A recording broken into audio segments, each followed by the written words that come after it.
con esta cuarta mesa dedicada a las actividades.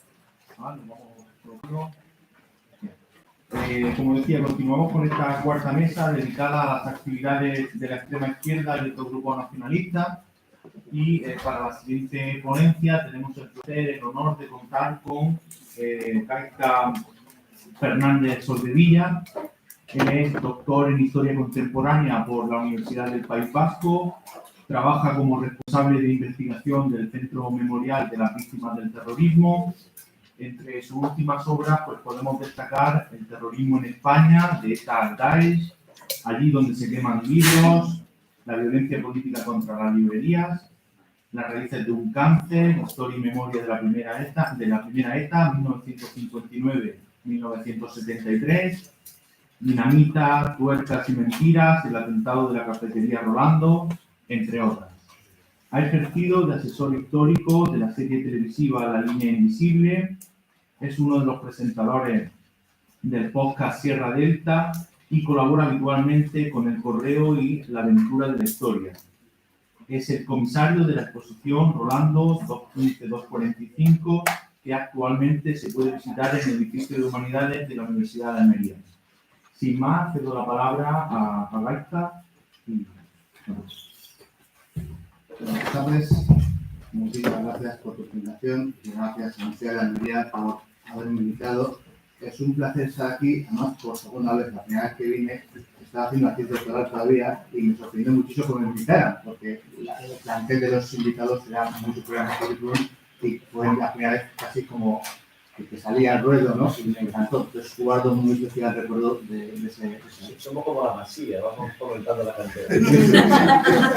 Así que ahora vuelvo después de un tiempo con menos pelo, con más canas, hago más de currículum, pero tampoco mucho más, pero bueno, es un placer estar aquí, volver a ver a tanta gente querida, tantos colegas y haber aprendido tanto, porque como la otra vez me ocurrió también, aquí aprendí un montón de otras personas, hemos estado hablando de archivos, hemos estado hablando de fuentes, de cosas que hacer, que yo creo que es importante en un congreso, ¿no? Salir con más ideas, con proyectos en los que habíamos entrado, yo creo que nos ha ocurrido a muchos. Y la Almería, pues tiene esa maravillosa función, ¿no? Que sois creadores de nuevos proyectos, nuevas ideas, además de nuevos libros, que también vendrán. A mí me ha tocado hablar sobre el terrorismo independentista más allá del País Vasco. Yo soy especialista en ETA, también he escrito un poco sobre otros grupos, pero me ha tocado hablar sobre lo que no es ETA, ¿no? Que se parece a ETA, pero no es igual, que vamos a ver diferencias sustanciales entre estos grupos. Y para hablar de estos grupos vamos a centrarnos en los más importantes, probablemente los que causan víctimas mortales, que son pocas comparadas con las de ETA, y que tienen lugar sobre todo en ciertas regiones, en Cataluña, en Galicia, en las Islas Canarias y, vamos, si nos da tiempo, hablaremos un poquito también del Sáhara Occidental, de Aragón e incluso de Andalucía. Y para hablar del terrorismo, el que nos vamos a ocupar más tiempo, porque es el que tiene más víctimas mortales y más naciones, que es el terrorismo independentista en Cataluña, pues os voy a hablar de un andaluz, de una persona que no sé si conocéis, de Dionisio Medina Serrano. Dionisio Medina Serrano era un guardia civil, andaluz, así de donde era, y su compañero se llamaba José Álvarez Sánchez. Estos dos guardias civiles están destinados a Barcelona y les tocaba siempre el hacer la estación ferroviaria de la Sagrera, Barcelona, que cuidarla, ¿no? hacer guardias en esa estación. El día sábado 6 de marzo del 31 les tocó el servicio nocturno y eso significaba que tenían que estar de las 7 de la tarde del sábado hasta las 7 de la mañana del domingo, que 12 horas seguidas cuidando la estación de la Sagrera. Contamos con el testimonio de José Álvarez Sánchez, que, según contó posteriormente, esa guardia se desarrolló en completa normalidad y su compañero, Dionisio Medina Serrano, que es el auténtico protagonista, según su compañero, su comportamiento también fue absolutamente normal, como siempre, muy tranquilo. El domingo a las 7 de la mañana salieron de la estación, caminaron un trecho juntos para bajar a la Sagrera, luego se separaron. José Álvarez giró a la derecha para tomar el autobús la línea 44 y Medina siguió por la Sagrera un tiempo. Poco antes o poco después pasó cerca del edificio de la Agencia de Evaluación de la Diputación Provincial de Barcelona, que estaba situado en la planta baja de los números 40 y 42 de la calle de la Sagrera. Y aquí ya lo que voy a narrar son suposiciones mezcladas con hechos, no son solo hechos históricos. Sabemos qué pasa cerca de ahí y según las noticias policiales bastante abiertas, pues nos da varias posibilidades. Una es que vio cómo una persona ponía algo en la ventana de esa oficina de recaudación, otra es que simplemente vio algo raro en la ventana. De cualquier manera, fue a esa ventana, la ventana de la Agencia de Recaudación de la Acusación Provincial de Guipúzcoa, y quizás estaba dando alto al sospechoso, quizás se enfrentaba a él, quizás cogió un artefacto o quizás lo estaba mirando. Lo único que sabemos con absoluta certeza es que a las 7:30 de la mañana el artefacto explotó y Nelson Medina Serrano murió. Murió en el acto. La onda expansiva le lanzó a 20 metros, yo como foto a la casa que había en la acera de enfrente, y quedó totalmente destrozado. Tanto es así que tenía las dos piernas amputadas y el antebrazo derecho también amputado. Según la evidencia policial, a no ser que fuera por su carnet, no lo hubieran reconocido, era imposible, por esto había quedado. Y según los testigos del ejército que miraron el explosivo, calcularon que tendría unos 2 kilogramos de TNT, ¿no? Que es la medida que se suele utilizar para estas cosas, pues es bastante amplio. Cerca del cadáver de Dionisio estaba su pistola complementaria, estaba fundida, tenía las cachas también rotas y faltaba una bala de recámara, lo cual puede indicar quizás que se está enfrentando a una persona y la haya disparado, pero no es del todo seguro. Por tanto, es simplemente una hipótesis que no podemos garantizar. Es más, según el periodista Blaine Manté, que se entrevistó a ellos, las personas que pusieron la bomba que explota a Dionisio no estaban allí cuando la bomba explotó. Ellos cuentan que lo habían puesto unas horas antes y que luego se fue. Por tanto, aquí tenemos otra prueba que contradice la de la pistola y nos hace tener ciertas dudas. Sí sabemos, porque lo cuenta la prensa, que había una gasolinera muy cerca de esa calle. Los trabajadores de la gasolinera escuchan la explosión a las 7:00 de la mañana, van a ver lo que ha ocurrido y ven a Guardia Civil muerto, por el cual, por desgracia, no pueden hacer nada. ¿Quién es Dionisio Medina Serrano? Que es, repito, el auténtico protagonista de esta historia. Había nacido 35 años antes. Sus padres, Francisco y Dulce, tiene un nombre precioso, la madre Dulce, eran originarios de La Rábita, que es una pedanía de Alcalá del Real, Jaén. Llega la guerra civil, Dulce está embarazada, entonces se escapan de La Rábita y se dirigen a Priego de Córdoba, que está en la provincia de Córdoba. Por desgracia, no les da tiempo a llegar y se pone de parto Dulce a medio camino. Según la vida de Dionisio, que lo contó posteriormente, ella se llamaba Amparo, Dionisio vino al mundo entre bombas y en una situación tan precaria que tuvieron que cortarle el cordón umbilical con una cuchilla que encontraron en un cortijo. El pequeño Dionisio vivió un par de años en Priego de Córdoba, pero eran dejar a sus padres, que estudiaban la tierra y volvieron ahí y se crió en Jaén, ¿no? Como tantos otros andaluces de aquella época, el desempleo le llevó a ingresar en la Guardia Civil y la Guardia Civil le destinó a Barcelona. Un lugar, por cierto, en el que está muy feliz. Todos los testimonios que he encontrado hablan de una persona que tiene un puesto que es bastante bajo en el transporte, es un guardia de segunda, pero que está a gusto en Barcelona, es un sitio tranquilo, se ha casado con una chica, María Dolores, tiene además una hija de 4 años, ¿no? Tiene una vida más o menos completa, hasta que esa mañana de domingo coge un artefacto que explota y la arranca la vida.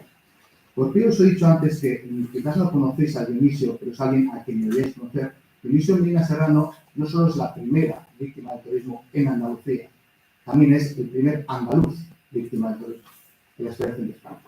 Y me pregunto, aquí estamos rodeados de historiadores andaluces, si el nombre de Dionisio Medina, a cuántos de vosotros os ha tirado. Es el primer andaluz asesinado por un grupo terrorista en la historia reciente. Como era común en esta época de la dictadura franquista, la viuda y la hija de Dionisio quedaron totalmente desamparadas. La viuda tuvo que esperar un año entero para que le dieran una indemnización de 25.000 pesetas. Al cambio, si le aplicamos el IPC, serían 3.100 euros actuales. Con eso se tenía que apañar con una hija de 4 años. Se tuvo que meter de portera y a coser, y a la niña, eso sí, le dio una beca para estudiar. Y eso fue todo, el Estado no les dio nada más.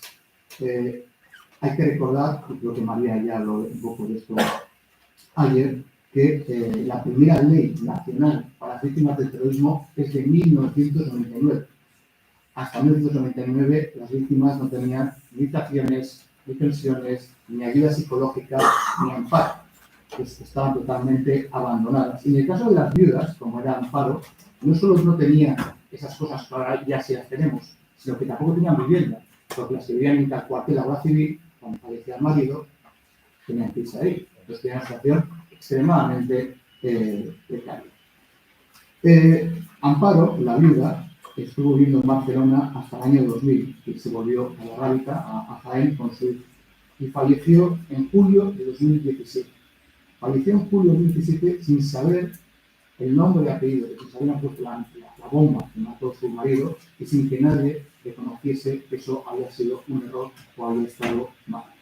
Nosotros ahora, con el tiempo, sí sabemos quién fue el grupo que puso esa bomba.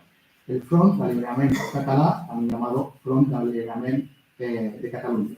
Un grupúsculo independentista que desde octubre del 70 hasta el 72 puso un centenar de atentados de bombas en oficinas de administración, en radios o en sitios públicos. Según el periodista que he mencionado antes, Le Manté, que les ha entrevistado, aunque no cita los nombres de quienes fue la bomba, sí dice que son ellos, entonces tenemos su testimonio. Los terroristas que tenían una radio de estas para detectar la radiofrecuencia de la policía, cuando se enteran de que han matado, que han muerto en Guardia Civil, sienten alivio. ¿Por qué? Porque cuando han puesto la bomba, cuentan ellos que habían visto a los niños acercarse a donde está la bomba. Entonces, el miedo que tenía es que le hubiera explotado a los niños.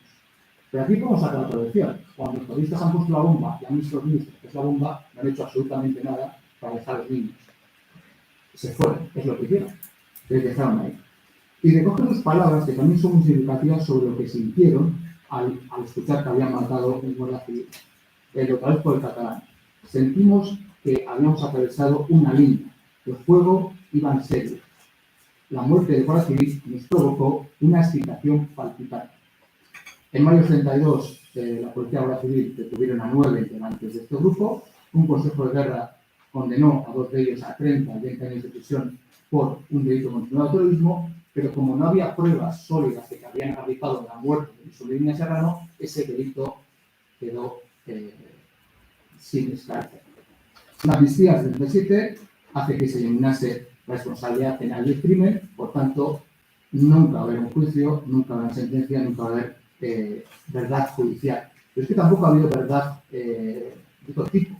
Si os metéis a la página web de la Wikipedia en catalán y buscáis Front d'Alliberament Català, resulta que no aparece, no solo que no aparezca el miso, no aparece que haya matado a nadie. O sea, según la página web, fue un grupo incruento que no causó ninguna víctima mortal. Si os metéis en algunos reportajes en otras páginas web o en la página web en castellano de Wikipedia, puede ser que no aparezca el Dionisio, puede ser que aparezca diciendo murió por civil, o puede ser que aparezca murió por civil llamado Dionisio Medina Serrano. Nada más. Está buscando información sobre él y el único medio de comunicación que le prestó atención, que prestó a su vida, es el diario de Jaén. Nadie más. Solo hay dos noticias del diario de Jaén. Uno, entrevista a la viuda, y unos años después, en 2017, la noticia de que la viuda ha muerto. Eso es todo. El único libro académico que ha mencionado a Dionisio Medina Serrano con algo más que son apellidos es el de Carmen Ladrón de Guevara sobre las víctimas del terrorismo de extrema izquierda de 2022, es decir, 50 años después de la muerte de Dionisio Medina Serrano. Sin embargo, el Front de Cataluña tiene libros sobre este grupo.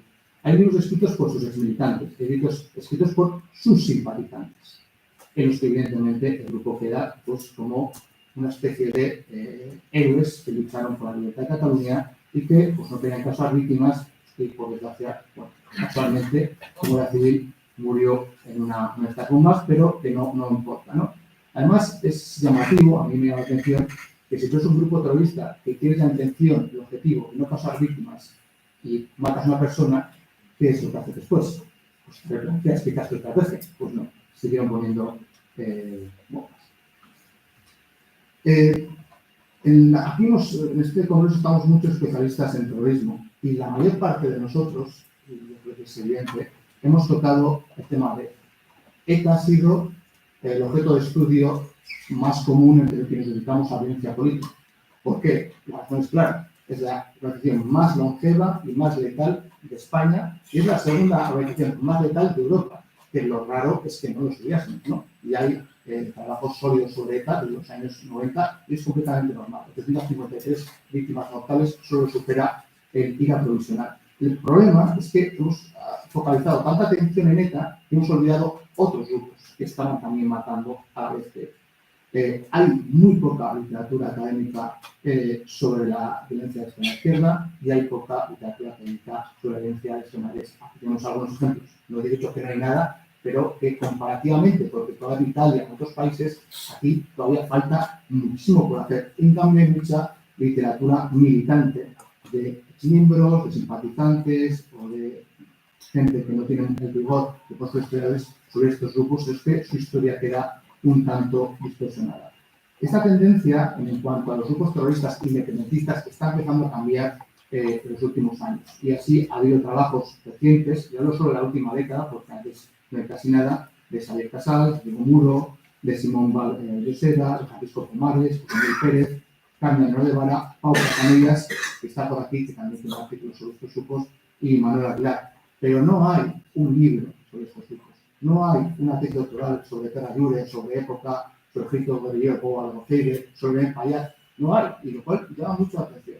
Por cierto, también llama la atención que no haya nada sobre Dionisio Medina Serrano, repito, primer andaluz víctima del terrorismo. Y no os estoy echando la bronca porque yo tampoco lo estoy, pero hay cosas que están por hacer y yo creo que es necesario hacer. ¿Y por qué sería interesante un libro sobre Dionisio Medina Serrano y sobre otros andaluces víctimas del terrorismo? Porque durante demasiado tiempo, también los que hemos estudiado el terrorismo no solo nos focalizamos en ETA, nos focalizamos en los etarras.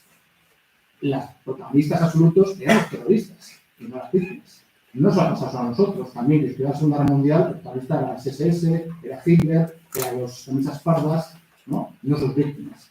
Yo creo que esto ya también está cambiando y María también lo comentó, y hoy en día ya es posible y es necesario estudiar a las víctimas del terrorismo. No solo porque la historia se nos queda incompleta, porque si no hablamos de las víctimas estamos hablando de la mitad de la historia, sino porque si no conocemos las consecuencias de la violencia, si la víctima es un nombre y apellido, es una estadística, estamos falseando la historia. Estamos diciendo, que mató 353 personas, eso es no decir absolutamente nada.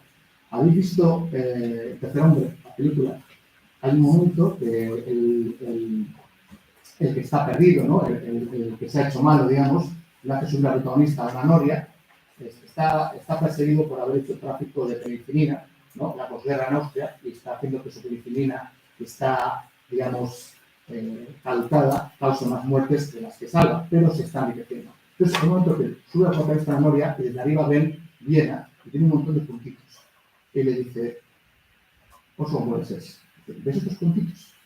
Si desapareciese un puntito de estos que a ti te dolería y que para ti vos te dolería, pues a mí no. O sea, cuando desaparecen puntitos no me duele que me esté haciendo rico con la penicilina. Pues algo nos pasa con las estadísticas. Si tenemos números, no nos importa, porque son números, gráficas. Hay que casar a las personas. Yo creo que es interesante acudir a las biografías de las víctimas, ¿no? Y podemos hacerlo, o debemos hacerlo porque también tenemos fuentes para hacerlo.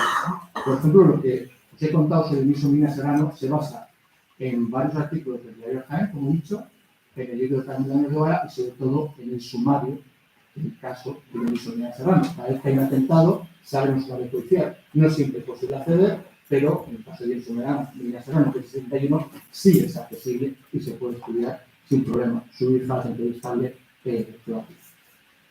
Y ahora que he hecho esta introducción, vamos a hacer un repaso de los grupos más importantes que han actuado en Cataluña, en Galicia y en Canarias. Ana Sofía me la ha puesto fácil porque ha hablado ya del contexto internacional, había preparado un par de páginas, así que me las puedo resumir muy brevemente. La transición española coincide con la tercera oleada internacional de terrorismo, la RAPOCOR, que hay terrorismo en toda Europa y en el resto del mundo. Son los chavales que están muy influidos por el Mayo 68, el Nuremberg, por el terrorismo. Todos los chavales suenan con Che Guevara. y dar la vida por la patria o la revolución, aunque eso siempre significa dar la vida del otro, no la tuya propia, ¿no? Hay grupos de extrema izquierda, hay grupos nacionalistas, hay grupos neofascistas, pero si vamos un poquito a letra pequeña, las mismas influencias, la misma música, las mismas técnicas, se parecen muchísimo. Pero la ideología, hay unos intercambios ahí, una fluidez generacional que es evidente, y también hay ruptura con los mayores. Es decir, hay rupturas con el Partido Comunista, hay rupturas con el MSI en Italia, el Partido neofascista, hay rupturas en el PNV con el País Vasco y hay rupturas también con el nacionalismo tradicional en Galicia y en Cataluña. Todos más o menos empiezan a matar a la vez, en los años 60, principios de los 70, primeras víctimas 66 en Belfast, en el 68 ETA mata a José Antonio Papines, Guardia Civil de Tráfico, y inmediatamente empieza a haber muertos los montones argentinas, en herida provisional, el Front National de Cataluña, los ejércitos rojos de Japón, la RAF en Alemania, Septiembre Negro, el FRAC, Brigadas Rojas y GRAF. Esos unos poquitos años empezaron a matar en un montón de países gente que son la misma edad, que escuchan la misma música, que tienen los mismos héroes y que además se quieren imitar unos a otros. Y que todos quieren ser Che Guevara. O Ho Chi Minh, que también era un héroe en esta época de la guerra de Vietnam. Hay una base de datos muy interesante, la Global Terrorist Database, que está en internet, la podéis consultar, que no solo voy a hablar de seres humanos, voy a hablar también de una cifra para que lo fijéis. La tercera ola del terrorismo empieza a finales de los 60, más o menos por casos el 89. La GTB nos dice cuántos muertos hay por terrorismo entre el 70 y el 89, 20 años, en el mundo. 73.000 víctimas mortales de terrorismo, 73.000 en todo el mundo. De esos, ¿cuántos en Europa?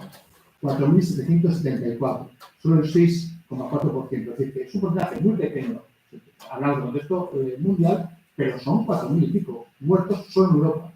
Pero claro, no hablamos de Europa entera, hablamos de Europa occidental, porque el telón de acero funciona. Hay terrorismo al oeste del telón de acero, no hay terrorismo al este. En la URSS, en Rumanía, en Polonia, en Alemania del este, no hay terrorismo. ¿Por qué? Porque las dictaduras de corte comunista tienen una eficacia para controlar a la población mucho mayor que la que pueden tener en Europa occidental, incluyendo dictaduras como Portugal, España o Grecia, ¿no? Que no son tan eficaces, quizás no sé si por ser latinos o por qué, no son eficaces en el control social y por tanto sí hay terrorismo.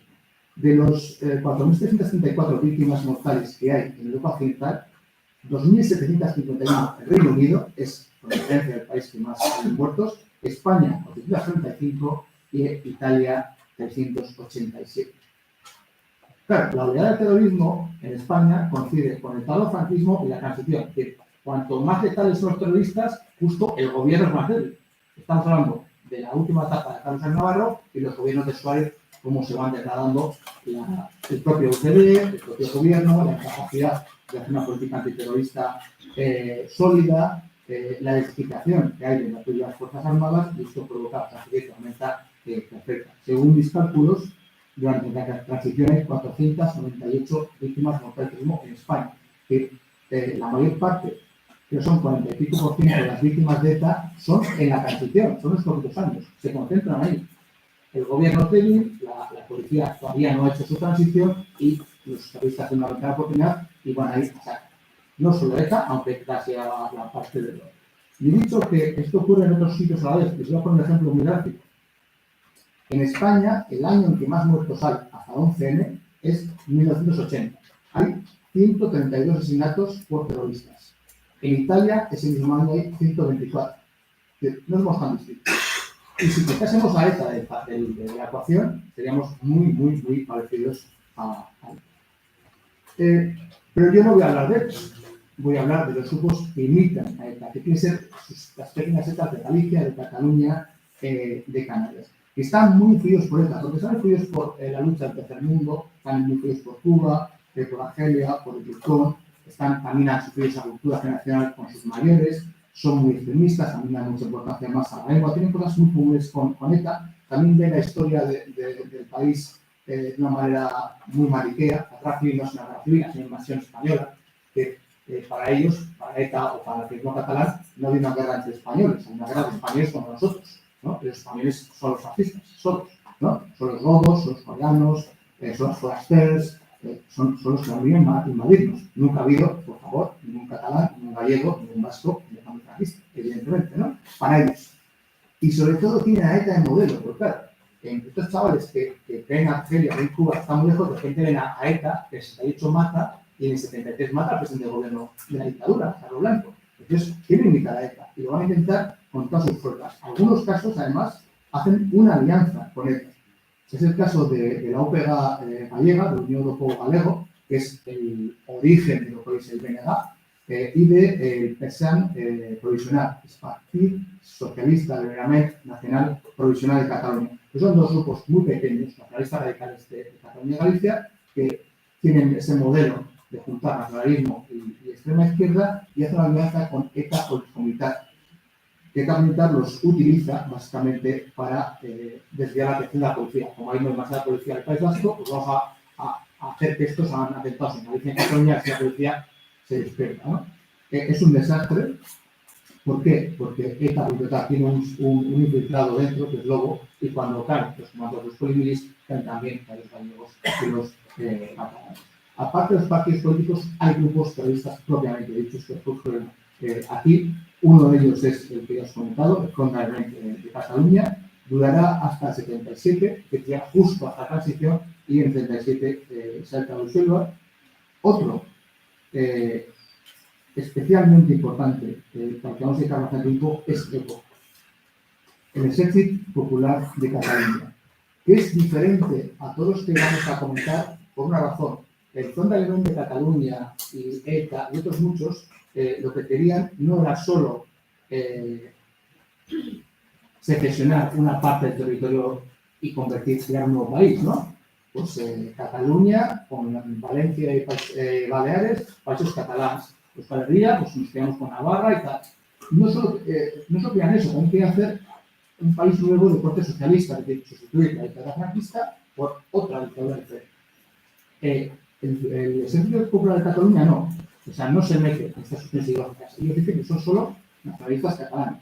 Entonces, son un embrión de Fuerzas Armadas de Cataluña para el día de mañana luchar contra España en una guerra que ellos van a protagonizar, pero no se declaran de izquierdas. Tienen una cuestión, digamos, una línea ideológica que es un poco diferente al resto. También engajan en cierta medida, y esto lo cuenta Pau en su artículo, que os lo recomiendo, engajan un poquito con el nacionalismo radical de la Segunda República, con Estat Català y esta gente, ¿no? Lo veíamos el ala derecha del nacionalismo catalán. Precisamente uno de sus referentes es Antoni Batista i Roca, que también había estado en esta catalán. Según algunos estudios, Antoni Batista i Roca estaba detrás de EPOCA, por lo menos diciendo. Aparece EPOCA en el 69, es decir, al año siguiente de que empieza a matar ETA, pero se mantiene en el anonimato hasta el 77. Es decir, una cosa que hace EPOCA no reivindica los atentados porque están preparándose para la guerra de verdad, ¿no? Lo que hacen es atacar, conseguir dinero, conseguir armas, entrenarse para prepararse para cuando sea la gran guerra. Contamos, como he dicho, no hay ningún libro académico sobre EPOCA, hay libros de los propios militantes y ellos reivindican haber matado a 2 personas durante la dictadura franquista. Y digo bien reivindicar, porque lo dan con mucho orgullo. Según estos libros, mataron a un guardia civil en el atraco a una fábrica de roca en Cataluña, que es la fábrica de cosas de baño, ya sabéis cuál es de roca. Yo he investigado y en ese atraco no hubo ningún muerto. Entonces, y he buscado diligencias, no hay ningún muerto. Entonces, no sé qué pasó, no sé si era una guardia civil y si lo dieron por muerto o es una invención, pero desde luego en ese atraco no hay nadie que muera, por tanto, puedo destacar esa víctima. Y hay otra víctima que esa también es dudosa, que es Diego del Río Martín. Diego del Río Martín era policía armado. Está en la que antes Residencia Sanitaria Francisco Franco, hoy es el Hospital Valdebrón, el día de pago. Los que sois jóvenes no lo sabéis, pero antes se pagaba con un sobre. No había transferencias bancarias, entonces había que ir con un sobre a recibirlo a más cierto día, ¿no? Pues ese hospital, que era enorme, pues hay un día en que cobran los médicos, las enfermeras, el personal, todos, ¿no? Y se pone una cola y van haciendo el sobre. Claro, hay un montón de millones ahí. Los terroristas lo saben y se ponen la cola vestidos de médico. Y hay policías armados que les toca cuidar el dinero, como les puede tocar otro día hacer otra cosa. Cuando los terroristas llegan a los policías, estamos hablando de marzo del 74, les ametralla. A uno de ellos le hieren y a otro de ellos lo matan. Y se dan el dinero, 21 millones de pesetas de 74, que son muchas pesetas. Hay dudas, aunque la gente de época reivindica este asesinato, hay dudas porque otros autores se achacan a los Rapo y al Frank. Entonces, no lo sabemos. Pero probablemente sea época de cosa. Bien, ¿quién era Diego del Río Martín? Era de Algeciras, de Cádiz, segunda víctima del terrorismo en Cataluña y también Andalucía. Tenía 24 años y Barcelona era su primer destino como agente de la Policía Armada. Estaba casado con Magdalena Priñán, de 19 años. La viuda recuerda que él estaba contento, le gustaba Barcelona. Eran padres de un niño de 21 meses y ella estaba embarazada de 5 meses. Muy poco después del atentado, en plena calle, Magdalena Priñán sufrió un aborto y perdió la vida. Ella lo cuenta así. Rápidamente, la gente que estaba en la calle me llevaron a un hospital y resultó que la bebé era una niña y estaba muerta desde que me habían dado noticia del asesinato de Diego más de 2 semanas antes. Según cuenta la viuda, los terroristas no cometieron un crimen, cometieron 2. Estuve muy mal y perdí mucha sangre. Le quedó a Magdalena una pensión de viudedad de 8.000 pesetas mensuales. Era miserable. Y gracias a la investigación policial posterior, sabemos lo que cobraban los miembros del comando de época. El que más cobraba era 48.000, es decir, 6 veces más que la viuda. 48.000 pesetas mensuales. La banda terrorista Época también convivió con otra pequeñita que se llamaba Oya, que no duró casi nada, organización de la lucha armada, pero Época tiene algo especial, y es que es de todos los grupos terroristas que surgen en Cataluña durante la dictadura, es el único que llega a la transición y sigue matando en la transición, ¿no? Y la más mata de una manera extremadamente cruel y inusitada. Y yo me dedico a estudiar el terrorismo y no he encontrado ningún grupo que haga lo que hace. Y es algo impactante. Gracias a los sumarios que he encontrado de las 2 víctimas, las 3 víctimas posteriores, he comprendido un poquito mejor el sistema, pero me parece una cosa terriblemente malévola y fascinante. Durante 77-78, cuando el nacionalismo radical catalán es totalmente marginal, Época va a volver a matar para conseguir dinero. Todavía no están matando para hacer actos, para conseguir cosas políticas, todavía están ahorrando para cuando llegue la guerra, pero esa es su mentalidad. Y la primera persona que van a matar es a un empresario que se llamaba José María Bultó Marqués. José María Bultó Marqués, que era presidente de una industria química muy importante, que era Cross S.A. Era un señor que era viudo, de 76 años, y tenía solo un hijo. Todos los días hacía la misma rutina, al tener 76 años iba a trabajar todos los días a la oficina, a 1:30 salía, le recogía a su chofer y el chofer le llevaba a casa de su cuñado, es decir, el marido de su mujer ya fallecida. Y ahí comía a las 2 con su cuñado y con su hermana Pilar Bultó, todos los días. El 9 de mayo del 77 su rutina se rompió. Comen a las 2, pero a las 3 llaman a la puerta, ¿no? Los 3 están hablando en el salón, entonces la criada va a abrir la puerta y aparecen 2 chicos que son de la compañía de gas, van que es la compañía de gas, le enseñan documentación de la compañía de gas y vienen a revisar las tuberías, o sea, que todo el que tenga casa, pues ha pasado una, no la calle. Llegan hasta la cocina y resulta que no eran la compañía de gas, eran terroristas. Dejan entrar a otros 3 terroristas, en total hay 5 terroristas en casa, y tras amenazar a los presentes, separan empresarios con adulto en la habitación y a los demás en la otra. Y le atan, y aquí está lo terrible, una bomba al pecho. Una bomba al pecho de irradiación por presión. Una bomba que es del tamaño, según lo que cuentan, de una billetera grande, de poco más que este móvil, la pegan un poquito debajo del corazón y se apean con esparadrapo. Si le dicen, si esta bomba pierde la presión, que te necesitas quitar, explota. Y si explota, donde estás, vas a morir. Además, tiene un mecanismo de recargo de 25 días. Entonces, aunque no pase nada, en 25 días vas a explotar sí. Si quieres que no explotes, tienes que pagarnos 500 millones de pesetas. Le dan una instrucción de 2 folios, escrita, mecanizada, la ha leído, explicando el proceso para pagar los 500 millones de pesetas, una parte de los cuales, por cierto, en billetes usados. Imaginaos 500 millones de pesetas en billetes usados. Eso le iba a costar unos cuantos días pagar esa cantidad, ¿no? Entonces, se van, Bultó, es un hombre tranquilo, se lo cuenta a su hermano, a su cuñado, ha puesto una bomba, me han dicho esto, me voy a casa, el chofer le dice voy a casa, y al chofer le deja tocar la bomba. Y el chofer es el que nos dice que era una bomba de un tamaño de tira gruesa, y le dice el chofer, vámonos a algún lado, ¿no? A algún lado seguro. Dice, no, vamos a casa, voy a buscar a mi hijo y le vamos a comisaría. Cosa que evidentemente los terroristas le habían dicho que no hiciera porque si la hacía iban a matar, ¿no? Bultó va a su casa, llega a las 4, pregunta si está su hijo, nadie no se sabe, pero gracias a la investigación posterior sabemos que su hijo está dando clase porque es profesor de universidad, a la vez no estaba en su casa. Pues mientras espera a su hijo, entra en el baño y a las 5:20 se produce la explosión que acaba con su vida. Como he dicho, tenía 76 años.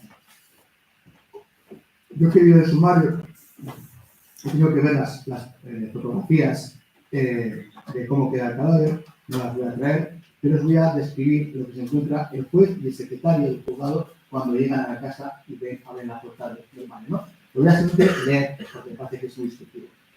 En el suelo, cubierto con un lienzo, se halla un cuerpo que descansa entre el dintel de la puerta de independencia y el pasillo.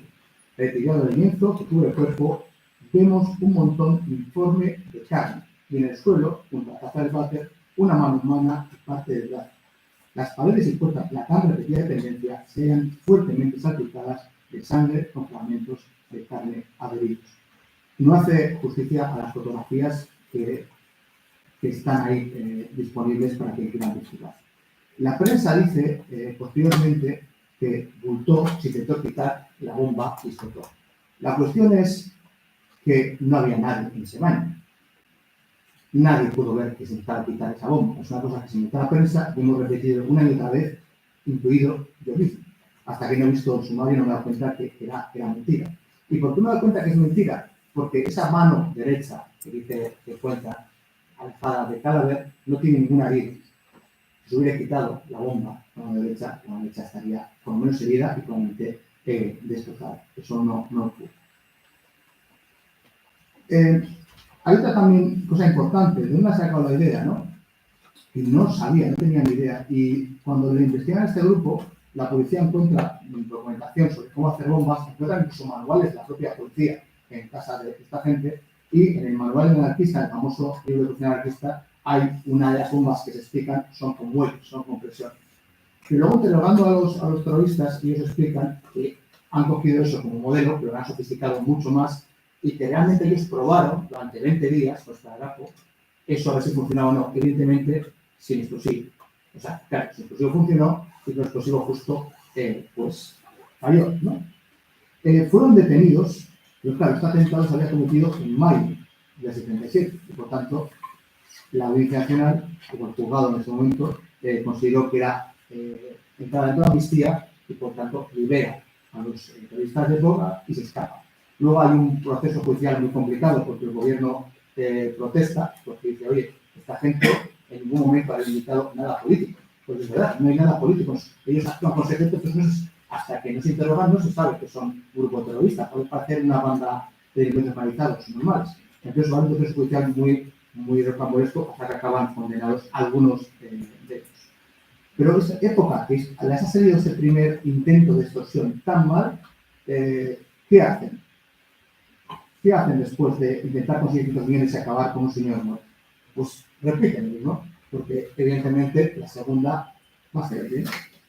Así que esta vez tiene un objetivo distinto. Va a ser Joaquín Viola Sabré, nacido en Cebreros, en el pueblo de Suárez, por cierto, aunque sus padres sean de Lleida, y se llevan a Lleida en cuanto es niño y se cría ahí, y se casa con otra chica de Lleida, Montserrat Tarragona. Estudia Derecho, se doctora en Derecho, tiene trabajos como es el secretario del Barça durante 4 años, en ese momento era un tío bastante conocido, Se metió en política, fue procurador en Cortes del franquismo y fue el último alcalde de Barcelona del franquismo y el primero de la transición. Fue alcalde de septiembre del 75 a diciembre del 76. Ese espacio, pero bueno, le toca los dos, ¿no? Y posteriormente es nombrado director general de Administración Local. Pero época no le escoge por haber sido un político franquista. Tampoco le escoge, por cierto, por haber sido un político franquista regionalista, que defendía el uso del catalán, que aprobó varias cosas a favor del catalán. Le escogen porque en el periódico ha salido que ha vendido unos terrenos y ha ganado 35 millones de pesetas. Ese es el motivo por qué época le coge objetivo. Este tío tiene dinero. Vamos a ver, ¿no? Las vigilancias, se prepara el comando y el 25 de enero del 78, cuando están en casa Joaquín Viola, su mujer Montserrat, el hijo, uno de los hijos, que tienen 5 hijos, la novia y una criada, a las 8:30 de la mañana llaman a la puerta. Es la hora que viene el lechero, así que Montserrat, la mujer, que sabe. Y los lecheros son 4 tíos con pistolas. 4 tíos con pistolas que además no son los más listos del lugar y en cuanto entran se quitan las capuchas. Lo sabemos que además se dejan alguna capucha en el sitio. Bien, entran y como la entidad se pone a gritar, le pegan 2 pistolazos en la cabeza hasta dejarla inconsciente. Cogen a Joaquín Viola, lo meten en su dormitorio, cogen al resto, lo meten en otro sitio y a pesar de que Montserrat y la chica les pide a los terroristas que les dejen en paz, que se lleven las joyas, no hacen caso, han venido a por mucho dinero y no a por joyas, ¿no? En cierto momento le colocan también una bomba bajo el pecho.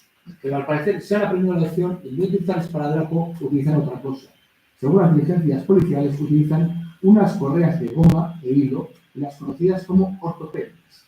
En las correas le colocan la bomba, lo mismo aquí justo debajo del corazón. Esa bomba tenía, según los calculan, entre 50 y 100 gramos de explosivo. Que ese 50 gramos de explosivo no hace nada, pero se te pega al pecho y no vale mucho, ¿no? En cierto momento, cuando terminan de colocarle el aparato, cogen a la viuda y la meten en la habitación de Viola.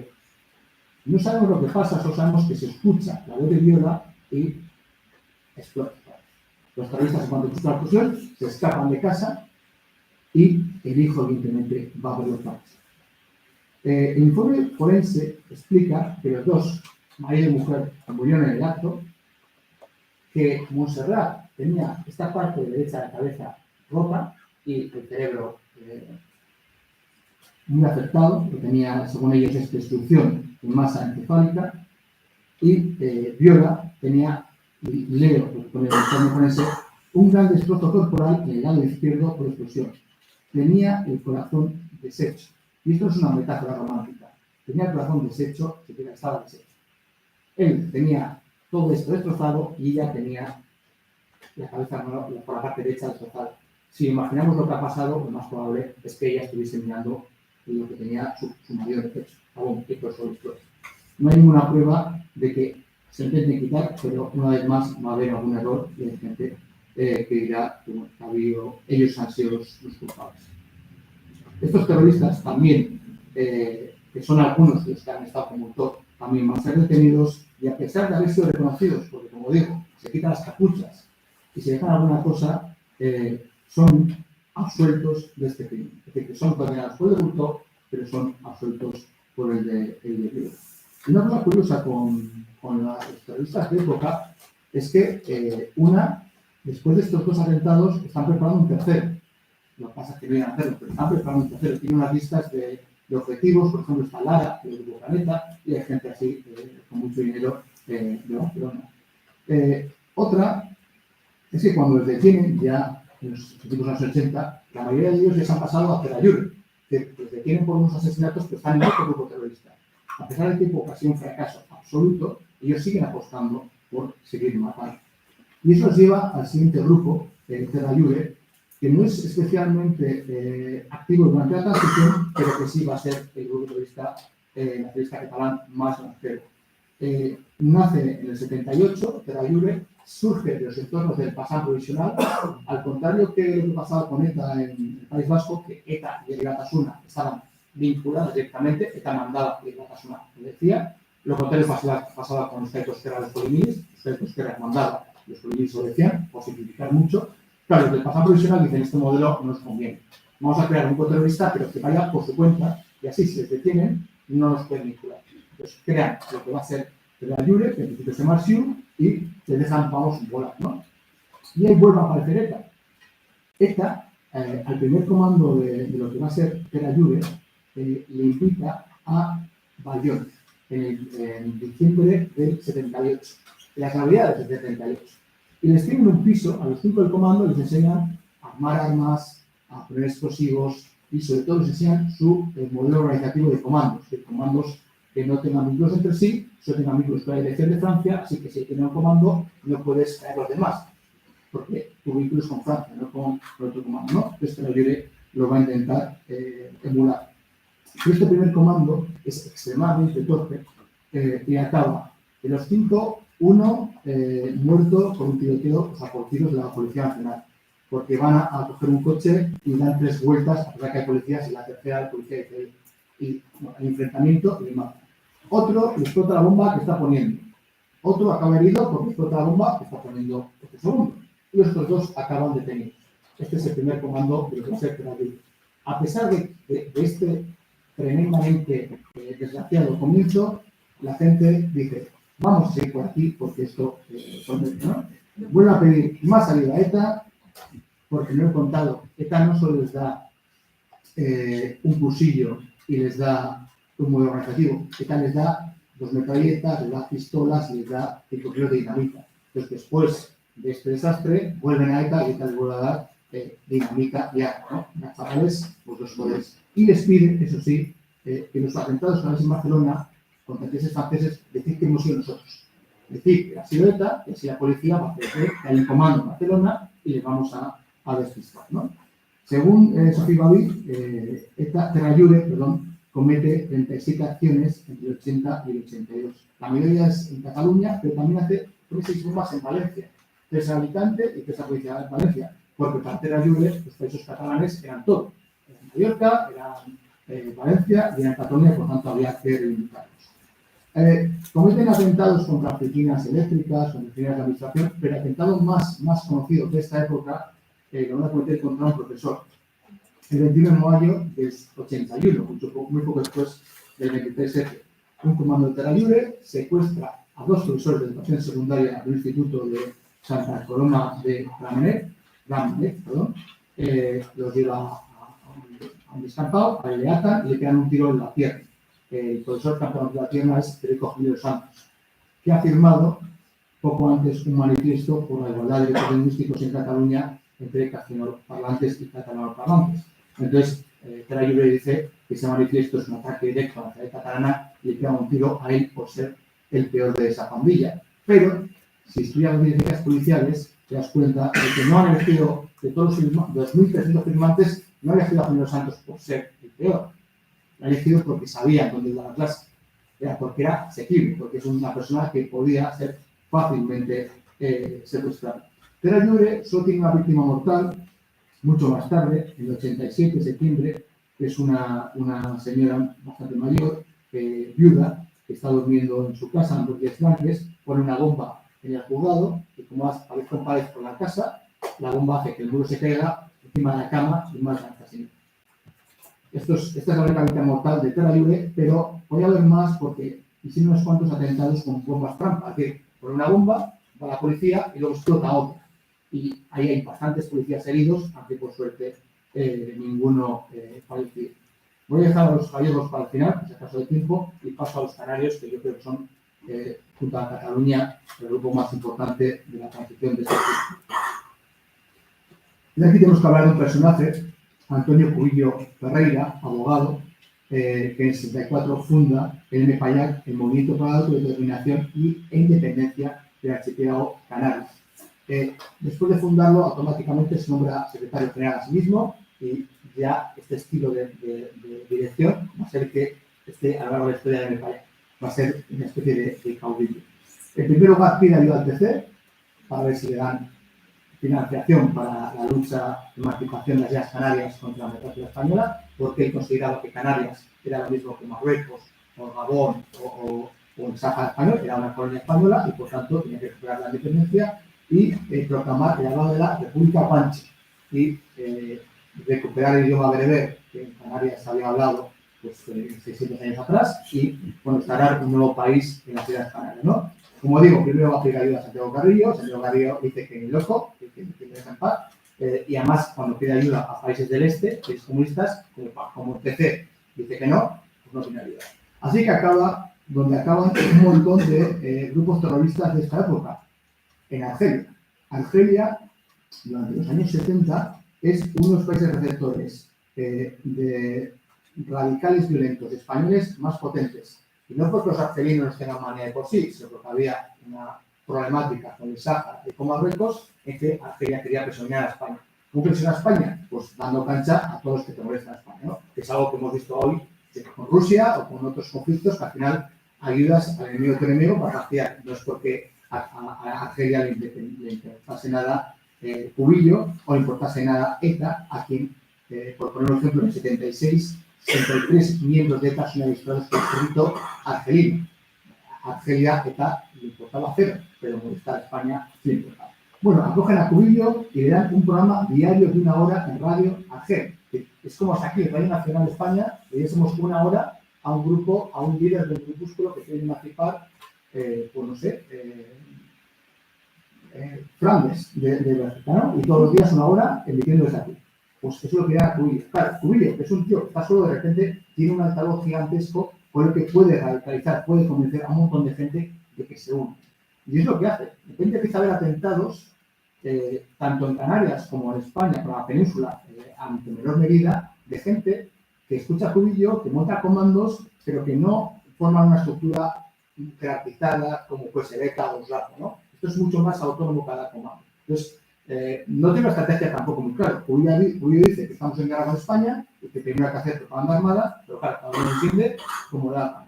La primera bomba de estos grupos, que se llaman a sí mismos Fuerzas Armadas Guanches, es el 1 de noviembre del 76. Su primera bomba en la Galería Especiados de Las Palmas de Gran Canaria. A partir de ahí empieza a poner más bombas hasta llegar a las 96 acciones, tanto en la península como en las Islas Canarias. Algunas de ellas muy graves, por ejemplo, arrojan granadas contra un microbús de la Policía Armada, y una de ellas, especialmente grave, y es un poco polémica, pero hay que contarla. El 27 de marzo del 77 ponen una bomba en la floristería del aeropuerto de Gando, en Gran Canaria. Causa 9 heridos. Y además avisan que van a poner más bombas en el aeropuerto.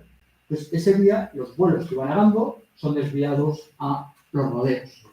Es un día que hay mala visibilidad, no hay los medios técnicos actuales para coordinar los vuelos y además hay algún error humano, así que 2 Boeing 747 chocan. En total, 583 muertos. ¿Cubillo del país que es responsable directo? No. ¿Esas personas estarían vivas sin Cubillo? Sí. Entonces, por eso digo que es un caso polémico, porque no es que sean atentados terroristas, pero evidentemente son responsables indirectamente. Y no lo digo yo, lo dice la justicia. Hubo un momento que un periodista escribió que Ángel Cubillo había sido terrorista y que había sido responsable de la muerte de las personas. Entonces Cubillo, que es abogado, le denunció por vulneración de su derecho al honor. Y el juez dijo que el periodista tenía razón. Que sabía que las bombas no iban a fallar, que Cubillo las hacían fallar y por tanto, si alguien sido un terrorista, le gustase más o menos. El Cubillo estaba encantado, menos de esta bomba, estoy encantado de todas las demás bombas que pusieron casualmente. Una de ellas, por cierto, causó una víctima mortal. El 21 de noviembre del 77, muy poco después de la amnistía. Y esto también nos lleva a pensar en la amnistía que estaba hecha para que los grupos terroristas dejasen las armas, que fuera una pista de aterrizaje, pues realmente, por desgracia, no funcionó como tal, sino más bien como una pista de despegue para ciertos grupos, especialmente para ETA y sus imitadores. Pues el 21 de noviembre del 77 ponen varias bombas en el Banco de Madrid, en la Autoridad Laboral de Santa Cruz, que causan heridos, entre ellos algún canario. Entonces Cubillo llama al periódico del día y para indicar atentado, ¿no? Si nos hemos puesto bombas, hemos sido nosotros. Y el periodista le responde, habéis herido a un canario, aparte de turistas y tal, pero habéis herido a un señor canario. Y Cubillo le responde, nosotros hemos advertido que los canarios se retiren de los sitios públicos. Si hay heridos, no es culpa nuestra. Estamos en guerra y si se derrama sangre canaria, no es culpa nuestra. Porque si el canario estaba por ahí y otra bomba, realmente la culpa es del canario y no del que ha puesto la bomba. Muy poco después, el 25 de febrero del 38, ponen otra bomba en la ventana de una sede del Banco de Vizcaya en La Laguna, Tenerife. Es una bomba compuesta por 8 cartuchos de goma 2. Se alerta a la policía cordona la zona para que no haya ningún vecino herido, pero por desgracia, justo en la casa que estaba arriba del banco, hay 3 niños pequeños asomados al balcón. Los padres no están en casa, han visto jolgorio y se han asomado. Entonces, con el megáfono, la policía le dice, meteros, y los niños de 2 años le dicen, y se quedan, ¿no? Entonces, la policía tiene que actuar, tiene que quitar la bomba porque no hay manera de quitar a los niños. Y ahí tenemos otra vez de nuevo a un andaluz, a Rafael Valdenebros Sotero, que es un policía, miembro de los equipos de activación de explosivos, que nos cuenta él mismo cómo se desarrolla el asunto. Cuando llegamos, nos acercamos al paquete y lo quitamos la ventana donde estaba colocado. Habíamos calculado que nos quedaba de tiempo unos 8 o 9 minutos. Después de coger la carga, la agité un poco y pude comprobar que se trataba de un reloj de plástico. Cuando me disponía a desactivarla, se encendió una luz roja. Rápidamente, al ver que iba a estallar, traté de arroparla con una manta antiexplosiva con el fin de que la onda expansiva no me ocasionara importantes daños. No tuve tiempo de hacerlo. Quedó muy mal herido, Rafael. Es ingresado al Hospital Universitario de Canarias, pero se pasa casi un mes de agonía y fallece posteriormente. Por eso él cuenta lo que ha ocurrido, porque el hospital todavía está vivo y lo puede contar. Según su hermano, era un hombre valiente y generoso como él solo, era de Montilla, de Córdoba, tenía 27 años, estaba casado y era padre de 2 hijos de 2 años y 7 meses. Después de su muerte, su familia regresó a Andalucía y el hijo mayor, el que tenía 2 años cuando lo matan, con motivo de un homenaje, tiempo después se le conoce que no tiene ningún recuerdo de su padre, porque en 2 años no tiene ninguno, pero que está muy dolido porque en ciertas zonas de Canarias se está proponiendo homenajes a Cubillo, calles a Cubillo, estatuas a Cubillo, que es el señor que mandó con la bomba que mató a su padre. Entonces dice que la pérdida de su padre le causó rabia, pero todavía siente más rabia de aquellas personas que justifican el atentado, las que pueden decir aquello de que le pagaban por ello. Creo que no hay nada más absurdo. Curiosamente, muy poco después de este atentado, hay un atentado contra el propio Cubillo. El 5 de abril del 38, 2 mercenarios en Argel intentan la cuchilla, intentan matarlo y fracasan, ¿no? Se va a quedar en silla de ruedas para el resto de su vida. Y además es un caso muy especial porque es el único caso de terrorismo, no solo para policial, sino que hay un vínculo claro con funcionarios probado judicialmente. En el legal va a haber también, pero digo la transición, ¿no? En 2003 la Audiencia Nacional confirmó la sentencia del 90 y dictaminó que el atentado contra Cubillo había sido orquestado por personas no identificadas, pero que pertenecían a los servicios policiales. Esta sentencia obligó al Ministerio del Interior a indemnizar a Cubillo con 150.000 euros, porque está reconocido como herido por la ley de víctimas del terrorismo. A pesar del atentado sobre Cubillo, no es esa la razón por la que termina el Mepayac. La razón para terminar el Mepayac es Cubillo. Estaba en Argel, estaba siempre mandando y el resto del Mepayac se harta de él, empiezan a irse y llega un momento en que el Mepayac vota y decide expulsar a Cubillo del Mepayac. O sea, el partido que ha creado él, le echa y renuncian a la violencia. Cubillo volvió a Canarias en 1985, siguió animando a partidos nacionalistas canarios sin ningún éxito. Ahora voy a pasar rápidamente. ¿Cuánto tiempo? Vamos bien. Tienes tiempo todavía. Pues, tengo muchos grupos para hablar. No tenemos que tocar. Os voy a hablar de otro grupo que también es polémico, pero hay que mencionarlo, el Polisario. El Polisario, pues sabemos lo que es el Frente Popular de Liberación de Salía el Hamra, el Río de Oro, que nace a principios de los años 70, cuando España todavía es la potencia colonial del Sáhara Occidental, y empieza a actuar contra españoles cuando todavía es territorio español. Por eso lo meto aquí, porque durante un tiempo muy breve empieza a actuar y todavía es territorio español, por tanto puede ser asimilado a eso, aunque evidentemente después de la salida de España pues se convierte en otra cosa. Pues el Frente Polisario, entre otras cosas que hizo, fue asesinar españoles. Es algo que no se lo mencionaba. Y es algo que es polémico porque el Frente Polisario cuenta con lógicas simpatías por parte de un sector importante de España, porque la situación la que tiene Marruecos, con Marruecos, es muy complicada, pero eso nos ha hecho olvidar que antes de llegar a esa situación también empleó el terrorismo durante cierto tiempo. La Asociación Canaria de Víctimas del Terrorismo responsabiliza al Frente Polisario de 281 víctimas, pero no dice cuántos muertos y cuántos heridos. El dato que tenemos con certeza es que el Ministerio del Interior ha reconocido a 21 víctimas mortales del Polisario y 15 heridos. 21 víctimas mortales. O sea, tenemos a ETA, Grapos y luego sería el Polisario, de grupos autóctonos, ¿no? Es una cuestión bastante importante desde el 74 hasta el 86, que son los últimos. ¿Contra quién atentaban el Polisario?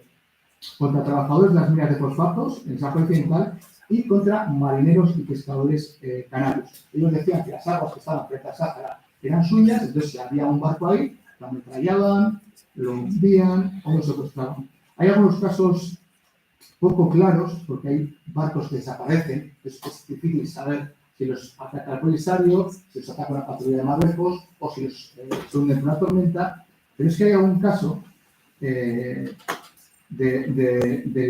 Mencey de Abona, que es un barco de Gran Canaria, que llevaba 17 marineros, que desaparece y puede ser una tormenta, pero aparece uno de los marineros, Domingo Quintana, flotando en el mar, atado de pies y manos y con signos de haber sido estrangulado. Entonces, no fue una tormenta. ¿Quién lo mató? Pues el Polisario, pues otro grupo, pero probablemente fue el Polisario.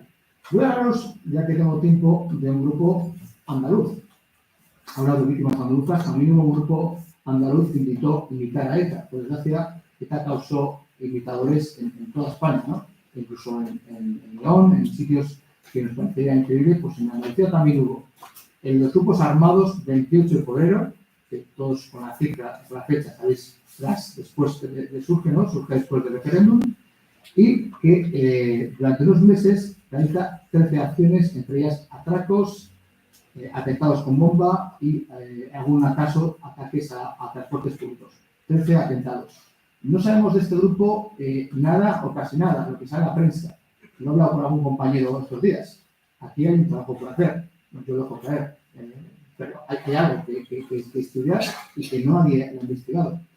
Pero no solo en Asturias, o sea, no solo en Andalucía. En Asturias, por ejemplo, está la de Chaurera, está el comando Mariano Martínez, hay un grupo, los comités antirepresivos, que colaboran con ETA Polimunitar y les sirven de apoyo en Asturias y hacen con los polimilis el atraco más grande de la historia de ETA. El Banco Herrero de Oviedo, en julio 79, se iban 130 millones de pesetas, que al cambio hoy en día serían 4,2 millones de euros. Por ese dinero, los asturianos tienen para hacer pues, campañas nacionalistas durante un montón de tiempo. Pero no tiene mucha repercusión. El que sí tiene algo de repercusión va a ser el FRAVA, Frente Revolucionario Antifascista Vasco-Aragonés. Remarco el de Vasco porque estos imitaban a ETA incluso a la SIC, ¿no? Es un grupo que viene de la extrema izquierda, que probablemente muchos de sus jóvenes militantes provienen de la Joven Guardia Roja, que era su entonces del PT, y como el PT, digamos, se modela la transición, ellos quieren pues, hacer cosas como los mayores, como los ETA, y poner bombas. Y adoptan un lenguaje nacionalista aragonés que imita al de ETA, incluso, eso, como he dicho, las siglas.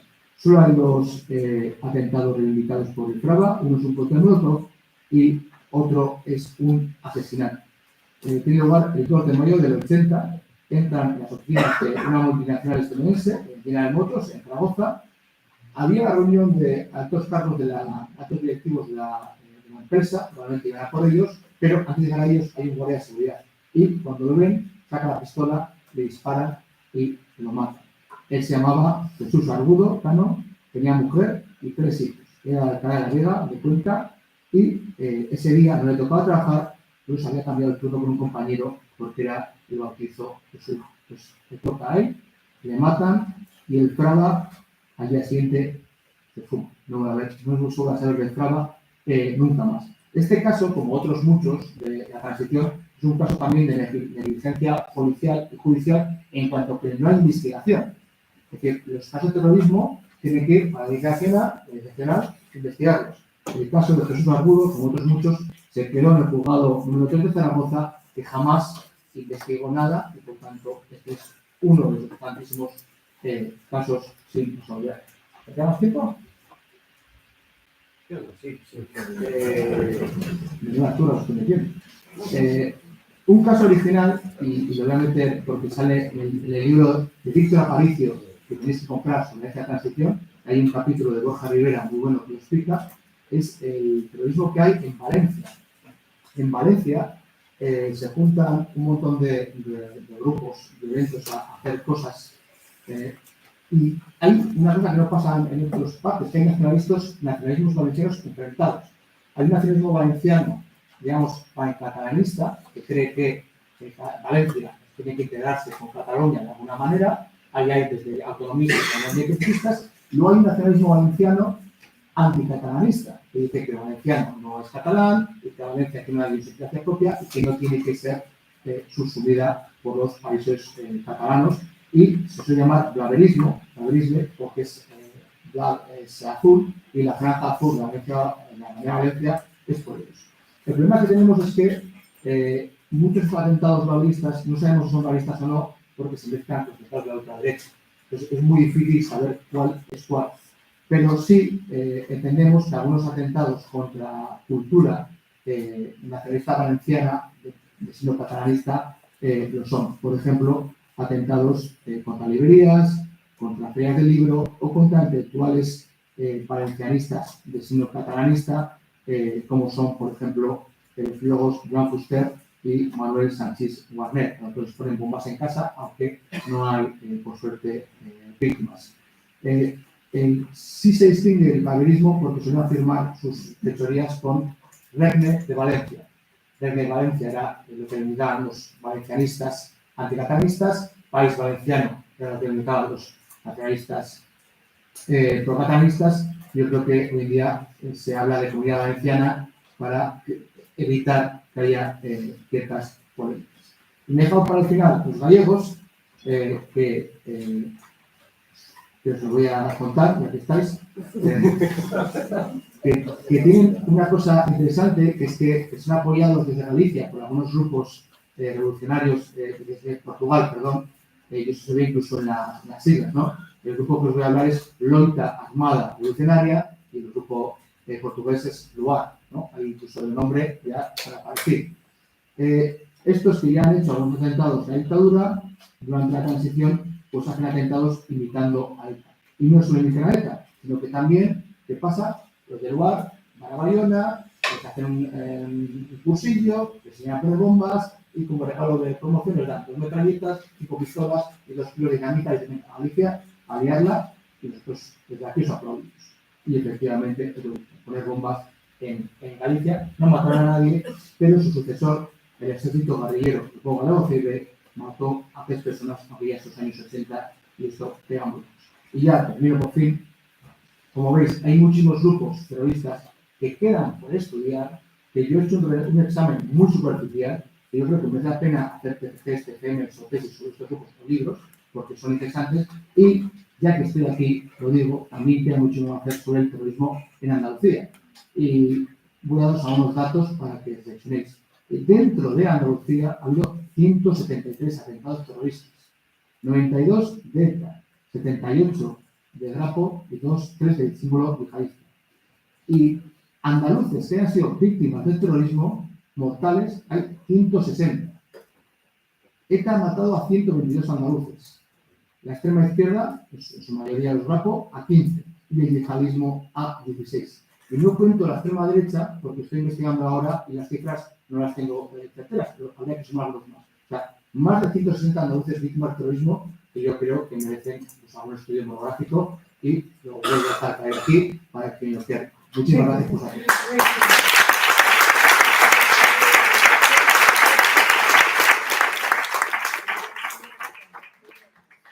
Muchísimas gracias, Berta. Yo decía, no queremos que esto acabe en las últimas última ponencia, eso significa que estamos llegando al final del congreso y desde ese punto de vista pues es una pena, ¿no?, que esto termine. Por mi parte, felicitarte por la ponencia y bueno, vamos a abrir ahora un turno de debate, de palabra para... Buenas tardes. Yo quería hacer dos preguntas. La primera es que ¿por qué mantuvo la confianza en Terra Lluve después del, para ellos, fracaso del primer comando? Porque obviamente no estoy a favor del terrorismo, pero entiendo que para ellos tuvo que ser un fracaso absoluto, porque parece muy inútil. Y segundo, ¿en la época se sabía que Terra Lluve estaba apoyada por ETA? Buenas tardes. En primer lugar, muchísimas gracias. Ha sido una ponencia súper interesante. Y a colación de lo que ha dicho usted sobre muchas diligencias que no se abrieron en algunos de esos atentados, quisiera preguntarle su opinión sobre otras diligencias que sí se abrieron, pero que no se han desclasificado y que a día de hoy siguen sin destaparse. Y ayer mismo lo vimos en el Congreso de los Diputados con esa moción que presentó Podemos para desclasificar a un archivo del 23F y que, por desgracia, pues se votó en contra. Muchas gracias.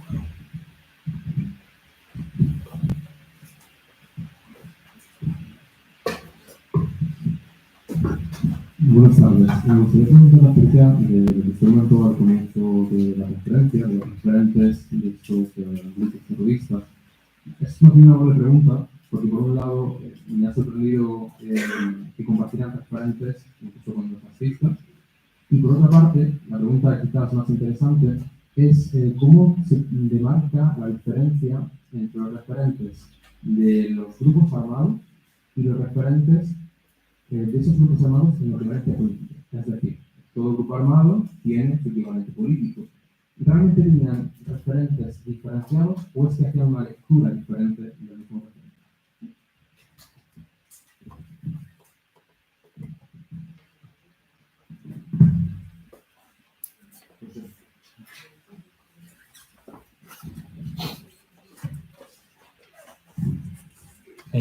Llama la atención que en España haya tantos grupos terroristas gramos aparte que tengan una identificación tan fuerte con el territorio, con la independencia. Eso es equivalente en otros países europeos. Y ya por curiosidad, porque parece que el territorio que no tenía el grupo terrorista era por, no sé, como que faltaba algo. Ceuta, Melilla o Guinea Ecuatorial, que aunque se independizaron en 68, también tuvieron.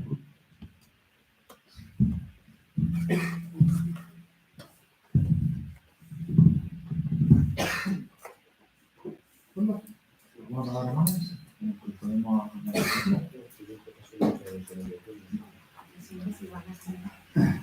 Pues muchas gracias por las preguntas, todas muy interesantes. Es curioso el Terra Lluve y la confianza, es cierto. Yo no hubiera confiado en ellos, pero es cierto que ETA desesperadamente necesitaba que hubiese otros grupos en España que actuasen, porque si no, la labor de la investigación policial estaba más concentrada en ellos. Pues necesitaba, de alguna manera, desahogar esa presión, ¿no? Y lo que no hace es, por ejemplo, aliarse con Terra Lluve. Terra Lluve le da cosas, pero no actúa conjuntamente. Esta función militar sí lo había hecho. Había hecho atentados y propiedades contra los terroristas nazistas catalanes, pero Eta militar no. Les da información, les da armas y les deja que vuelen solo. Pero curiosamente, incluso hay algún miembro de Terra Lluve que acaba en ETA. En Monteagudo, que fue uno de los miembros de Terra Lluve, acaba de jefe del Comando Barcelona.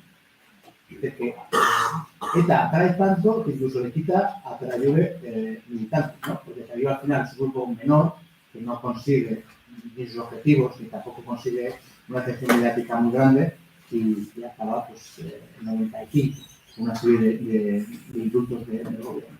Entonces, yo no sé por qué confían en ellos, pero digo que no les costaba mucho. ETA en la transición tiene un nivel de explosivos, de armas y de tal que le sobra. O sea, puede regalar dinamita a quien haga falta.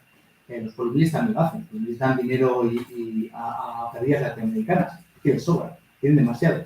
Por eso, esos son los factores que explican por qué la transición es tan violenta. Porque los terroristas eran muy potentes, tenían dinero, tenían armas, y en cambio el Estado no tenía tantas armas ni tanta potencia. Por ejemplo, las armas de ETA eran mejores que las de los policías.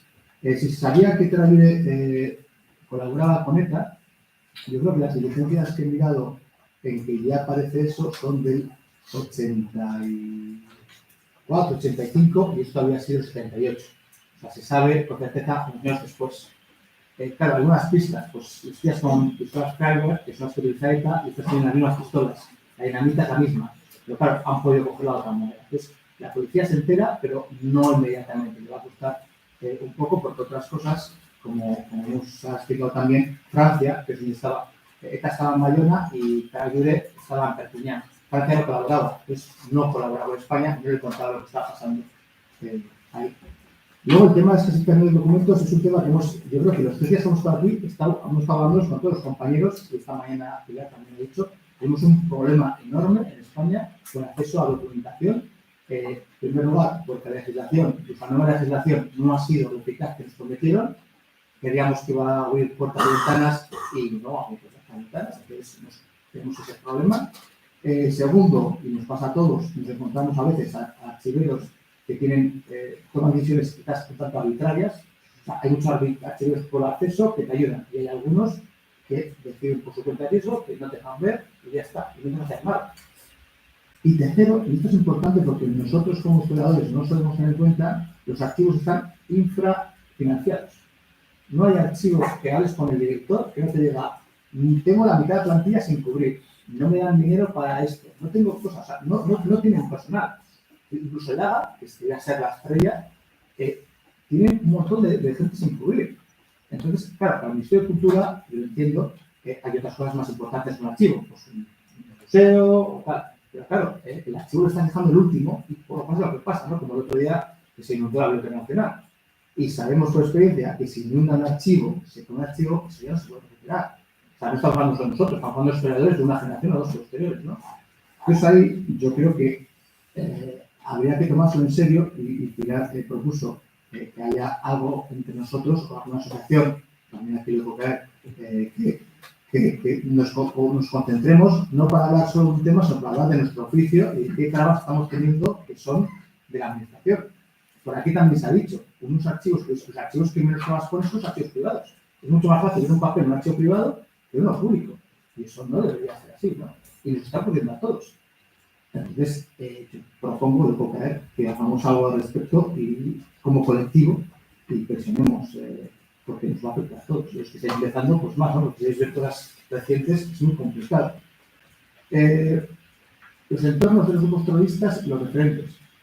Hay grupos terroristas que tienen un entorno muy fuerte, por ejemplo, ETA tenía un entorno increíble, tenía periódico, tenía sindicato, tenía partido político, tenía chornas, tenía bares. Entonces, ahí es un entorno increíble. Hay otros grupos como los RAPO y el entorno es enormísimo.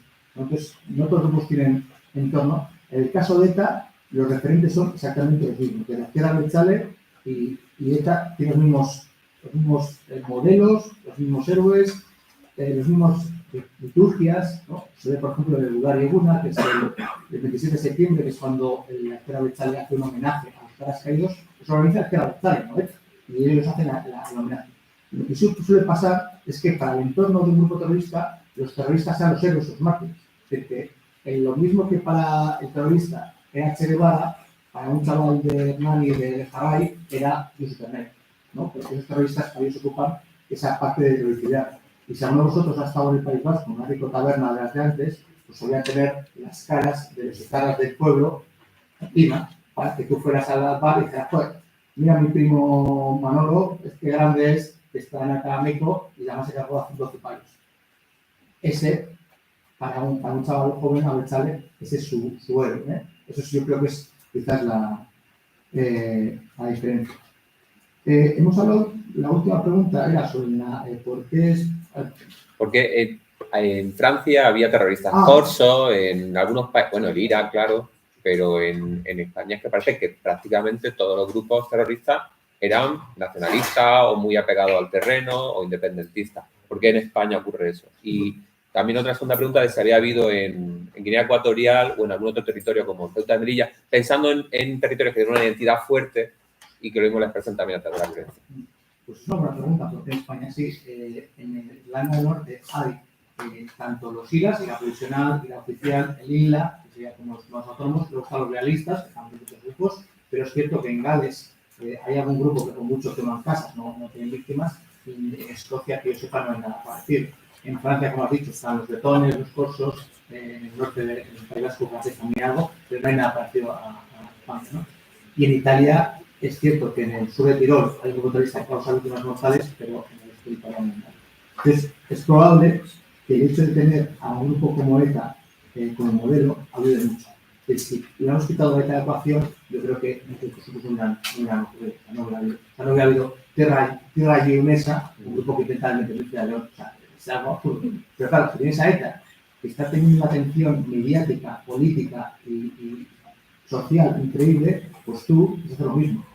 Y tú además que es un partido, un grupo que es marginal, la única manera es que te hacerlo también.